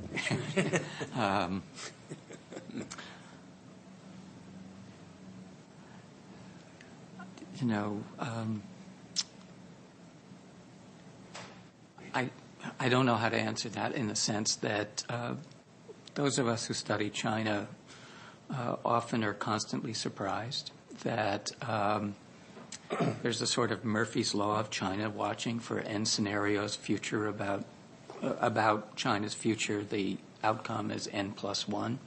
That we're constantly surprised. Certainly, Xi Jinping's ability to consolidate power was not something that the China community widely understood or established or expected. That said, China's assertiveness over the last decade was not the product of Xi Jinping. It existed as a trend well before Xi Jinping under Hu Jintao. Many of the elements of what some scholars have called China Inc. That makes China so difficult to deal with the WTO came out of reforms launched by Hu Jintao, of all people. So setting up the state administration on state administration of SASAC, the national and the establishing the National Development Reform Commission. These are products of 2003, not 2012 or 13 or 14. That certainly many of the actions we associate with Xi have longer traditions, precursors going back earlier into the Chinese developmental experience. Xi certainly has personalized power to an unprecedented degree since Mao in many ways. That makes him responsible for everything, and if there's a downturn, the finger begins to point towards him, which is the grave weakness of his position. But he has not pushed through, major reforms in China either, even though he's concentrated all this power in his person, raising the question about whether, in fact, the institutions, the interests, the coalitions within the party are still sufficient to block many of the types of concerns he has. So, in fact, the longer she holds on, I'd offer the prediction, for whatever it's worth, the weaker his successor is going to be, because that successor won't have much of a time to build up an independent base of power and authority. Others will resent the fact that she has concentrated so much power and will work very hard to ensure that the successor is not able to do so. I had just an add-on to the excellent presentation, and it's more on foreign policy and China's behavior in foreign policy. And what I see is it's not pretty in a way, because I see China demanding more deference as it gets stronger. As it gets stronger, it demands more. And so what does China want? Well, China wants the China dream and these days. And China, at the same time, has a strong sense of grievance for the past. And so you put those together, and there's a strong sense of grievance, and there's a strong sense of being focused on China. It's a very preoccupied country. The United States is very preoccupied in a lot of ways, but China really is very preoccupied with China, and then has a sense that it's never really done wrong things in foreign affairs. It's a remarkable, it's not in the DNA of Chinese people to be expansionist. You see, that's what Xi Jinping said. And so what happens if you have a country like that, so big and powerful, and it gets more powerful, and yet if you're a neighbor of somebody like that, it's really hard if you have disputes, because the Chinese the going in position is we are never wrong. You see, so how do you deal with that? It's very difficult. And so my point is that this is, and as the power increases, this is a very difficult thing to manage, it seems to me, for other countries in the region and for the United States to manage. And so we have, in the past, it was constrained in lots of ways. It still is constrained to a considerable degree. But I think that the trajectory that I see, China will get stronger. It will be militarily stronger, will be economically stronger, and it will have these attitudes. Donald Trump has an attitude. China has an attitude on being right, and this is I think this is a serious problem to deal with. One quick remark. I chanced to be in Vladivostok a few years ago at a conference, and I was astonished to find out that there are two universities, Russian universities there, both of them about 23,000 or 25,000. They stopped teaching English. They were teaching Chinese. They followed me around because I would speak English to them. They graduated annually 6,000 Chinese. That constituted something like 80% of their foreign student population. All of them came from the provinces that abut what is now called Russia. And I also wrote a paper, believe it or not, after spending much of my life trying to bring down the Soviet Union. I actually wrote a paper for the Foreign Ministry of Russia on how to deal with Siberia and the Russian Far East when they hosted an APEC summit in Vladivostok. And it was very interesting because I was then invited to some crazy conference in Singapore funded by Norway, organized by the Russians, and hosted by the Lee Kuan Yew Institute, which dealt with this question of what long-term relations are going to be. And it was pretty clear that no one really knew. I think that what is saying, the Chinese that were there were very adamant that they were going to have a piece of the action. My paper said, forget about defending sovereignty here, cooperate, because that part of the world is going to be economically incorporated no matter what you say, whether it's with China or elsewhere. It's a tough question to answer, but my guess is that they're both nationalists. They won't snuggle up closely, but they may. China, if anyone dominates, will dominate.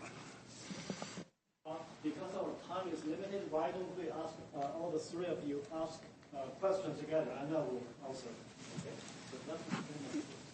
Okay, may I ask?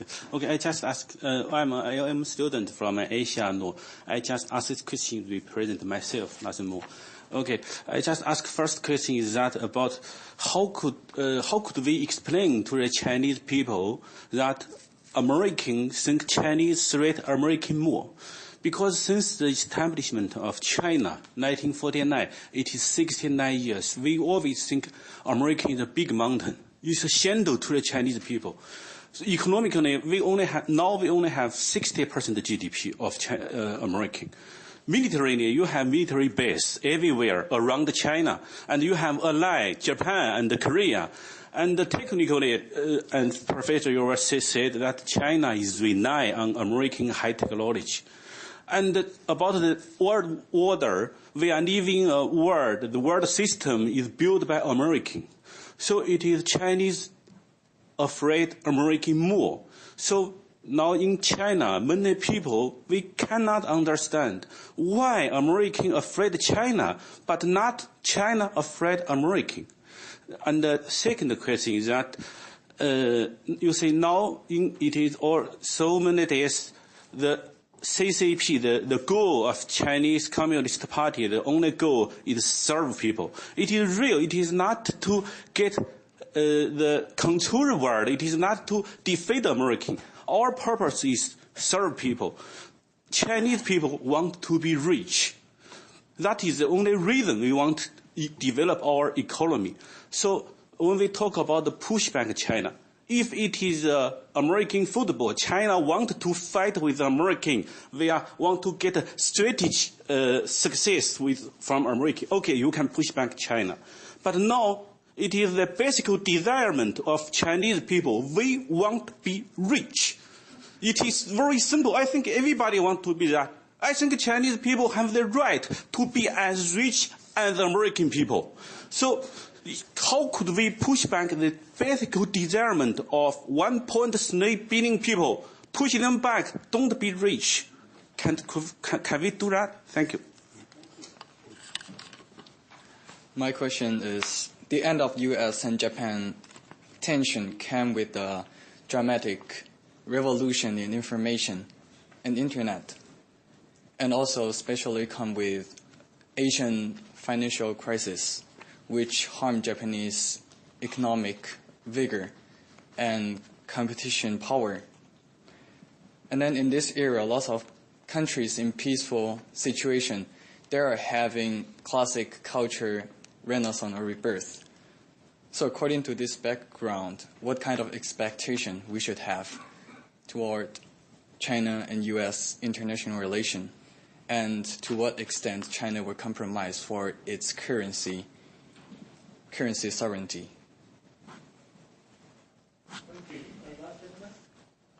Hello, I'm a student from the Jackson School and also in political science. So my question is that U.S. and China have a very different approach on innovation. And it seems like a lot of analysts are saying that we're on the edge of an AI revolution, which could potentially shake up world order. And with China having this heavy-handed government-guided policy on innovation, and a lot of those are very techno-utilitarian and government officials, what are U.S. approach to this threat, and what is besides technology transfer, and are we just leaving it to the Silicon Valley to do their job, or is there a different idea behind it? And that's my first question. And the second question is that a lot of this tension are on the government level between U.S. government and China, and then is there a different type of approach on the local level or state level or city level in terms of cooperation and losing this harder relationship between two countries? And thank you. Let me take a crack at a couple of these. Let's start with the local level. I think that's a very important element that was raised. We're dealing with the national government, and my report was all about that. And the localities still differ on how they're going about this, how much awareness they have of this, of the implications of this change in the national policy is unclear. I'm sure they're much more aware now as it develops, but will they go along with it? I think it's a fundamental question. I mean, I'm not sure they will. As I said, I think public opinion may not, and the media may not, and localities may resist in various ways, and that's not unimaginable at all. I don't have many answers on the other questions, except I'd like to just address myself as why China is the first question. I think if you're looking at why this is an issue, I would look at some of the documentation that the U.S. government puts out on this, and they see the Chinese Communist Party as not just serving the people. They see the Chinese Communist Party doing all sorts of things, and so I think the Chinese people may believe all this, and that's fine, and it shows that the Chinese government is pretty good at getting the Chinese people to have a positive view about the Chinese government, but that isn't reality. And so what this crisis with Donald Trump illustrates is that Chinese people have to now say, why the devil is this happening? And maybe, just maybe, they might see that China had something to do with this, but probably not, as I indicated earlier. Because the self-righteousness is very profound in China. America is very exceptional, but China is really exceptional. And so the upshot of this is just that why do they think? Why does it, I mean? So my just to recap, my point is that there is plenty of evidence of what the Chinese are doing. That's bad from the United States point of view. Chinese people don't know anything about this, and I don't know what to do about that. But I think that's the situation we're in. To pick up on this last point and Don's earlier point about interdependent but non-convergent, that for 40-plus years, the United States has pursued this policy of engagement with the People's Republic of China, even before we recognized the People's Republic of China. There were expectations there about convergence, exactly what Don said isn't happening, and it didn't happen in the way we expected. The fact that China has resisted convergence has not essentially accepted that U.S. values are superior, that China should reorient its system to be a liberal, democratic, capitalist state, is in some ways a threat to core American values. And it raises questions about, well, if China isn't going to play by the rules that we think are fair and open and the best set of rules, then China's a threat. And if they don't play by the rules, then they're going to cheat. And if they cheat, who knows what exactly they're going to do.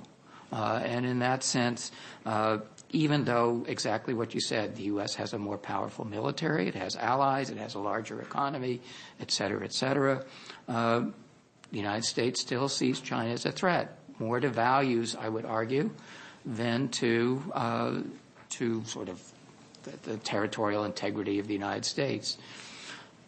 Put another way, the United States has gotten comfortable with being the dominant power in the international system.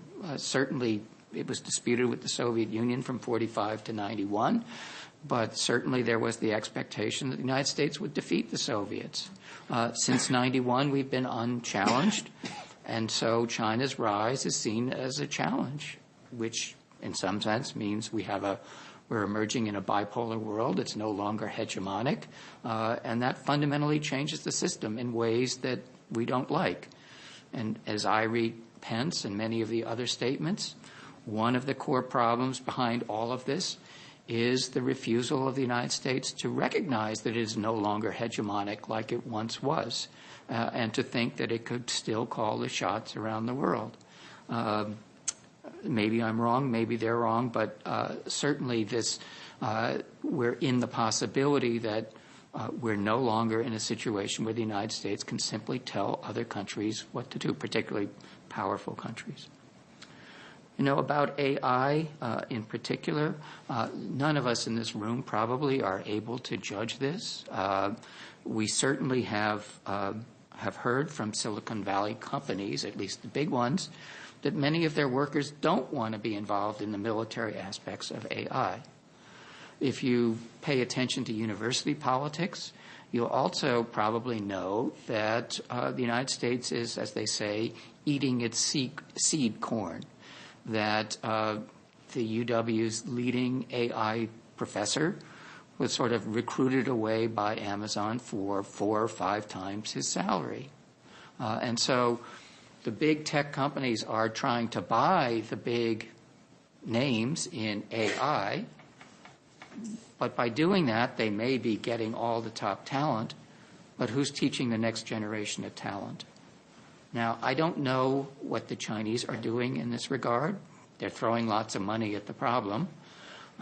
There is the former Amazon employee Kai-Fu Lee, who has just a book out about the competition between the United States and China about AI. He headed Google's AI division. He then went off to China to manage their China division, and then set up shop in China. So I guess maybe his book is a good place to start, but the Department of Defense is quite concerned about these sorts of issues, putting out contracts. China, too, its government just put out tenders about competitive bids in the AI field. So we're clearly in an AI race, and the consequences of getting AI wrong are huge for not just the two of us, but for everyone. About local, I would say that Washington State still, much more than other parts of the country, sees China at least as much as opportunity as threat. That's been the case for a very long time, but that there are strong trade and other ties here, lots of people-to-people ties, and so, as Bob was suggesting, the sort of threat that China poses as perceived in D.C. is not something that is widely felt here, in my view.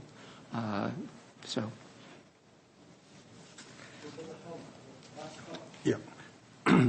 I'll start with this last point. I think that the attendance at this meeting and the number of Chinese students that are at the University of Washington, seemingly to be continued in the definite future, is symbolic of people-to-people diplomacy, the likes of which the world has rarely seen. It's true throughout the United States. There is absolutely no comparable evidence of globalization than this kind of cross-cultural thing. Now, everybody will have their own opinion, which may be China is better not only in food but in every other way than the American. But it will change. It is, I think, remarkable, and I think the organization that created this meeting is symptomatic of what is possible on people-to-people diplomacy, and I congratulate them on that.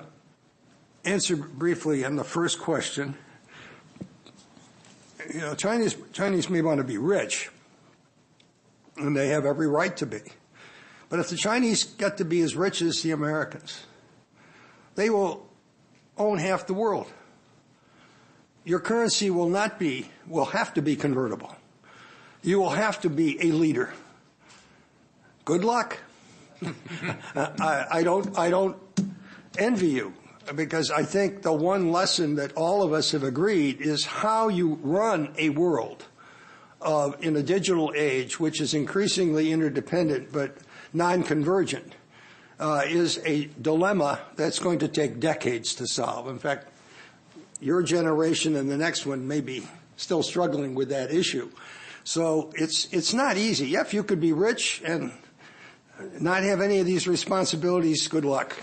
But I used a book for pedagogic persons called When China Rules the World, which is a bizarre book written by a journalist from England, which assumes this. It says that Chinese civilization, you will have a tributary system and all this nonsense. But the point is that legitimacy, acceptance on a global basis is really a hard thing to do for anybody.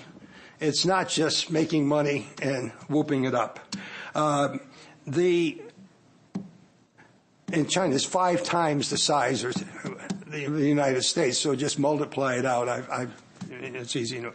And on China-Japan relations, this is an issue of, I think, interesting, goes back to what Bob was saying. I think it introduces the concept of regionalism. China is a regional power, and they do have special interests in that region, whether they're rational or irrational or nationalistic or whatever. And one of the solutions of the future may well be to allow China to take a bigger role in Asia. Now, that's a problem, because right now, if you include China, East Asia, Northeast Asia, and Southeast Asia is roughly the size of North America economically right now. It's very diverse in so many ways, and it's more than just a dream of being hegemonic in a region. Actually, building regionalism will be a very tricky and interesting challenge for the Chinese, but that may well be the solution to the digital world, a regionalization of organizations that manage economics and otherwise. But you're going to have to deal with the issues, Japan-China relations, which are very tense, to put it mildly, for historical reasons. And similarly, uniting Korea is a difficult problem for China or anybody. Their solutions in Tibet and with the Uyghurs are not very pretty because they don't tolerate. And if you want to go that route, I think regionalism would be very, very difficult. Let's stop there. It's getting 6 o'clock, and bells are going to ring, and the boss is going to take over. Please join me in thanking our speaker and the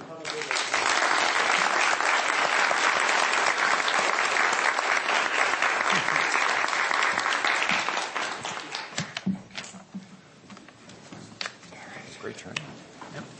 So thank you all for being here. We thank Dr. Robert Sutter for his splendid lecture. We thank our panelists, Professor Bachman and Professor Hellman, for their great comments. And we thank all of you for participating in our event today. And coming up next on December 3rd, we will have our next event, in which we'll be inviting Professor Zhao Quansheng from American University to talk about the dynamics between China, Japan, and U.S. relations in this shifting world and its changing dynamics between U.S. and China. So please stay tuned and follow us on Eventbrite and on Facebook, and we hope to see you there on December 3rd at the same place. Thank you.